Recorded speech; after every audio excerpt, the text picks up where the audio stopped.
দক্ষিণ কামরূপের গড়ইমারিতে কলহি নদীর ভাঙন অব্যাহত। ভয়ঙ্কর ভাঙনের ফলে আতঙ্কিত নদীর পার্শ্ববর্তী এলাকার বাসিন্দারা। ভাঙনের কবলে গড়ইমারির এক বৃহৎ এলাকা। যে কোনো সময় নদীর বুকে তলিয়ে যেতে পারে এলাকার বেশ কয়েকটি পরিবারের বাড়ি। সরকারের কাছে শীঘ্রই ভাঙন প্রতিরোধের ব্যবস্থা করার দাবি গ্রামবাসীদের।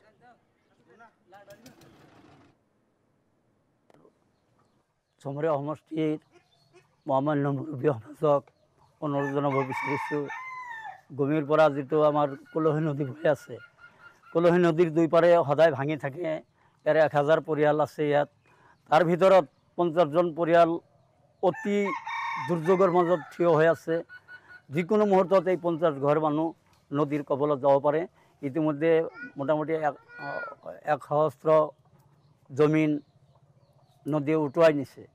মাননীয় আমাৰ সন্মানীয় ৰিকিবউদ্দিন সাহেবক ৰিকুৱেষ্ট আগতেও কৰিছোঁ, এইবুলিও ৰিকুৱেষ্ট জনাওঁ। তেখেতৰ থ্ৰুদি মহামান্য মুখ্যমন্ত্ৰী সাহেবলৈ আবেদন জনাওঁ যাতে আমাৰ এই গৰীব পৰিয়ালক লক্ষ্য কৰি নদীৰ বান্ধ দি আমাক যাতে সহায় সাহায্য কৰি অসমৰ নাগৰিক হিচাপে আমাক জীয়াই থাকিবৰ কাৰণে আপুনি সহায় কৰিব বুলি আপোনালৈ আমাৰ বিনম্ৰভাৱে অনুৰোধ থাকিল।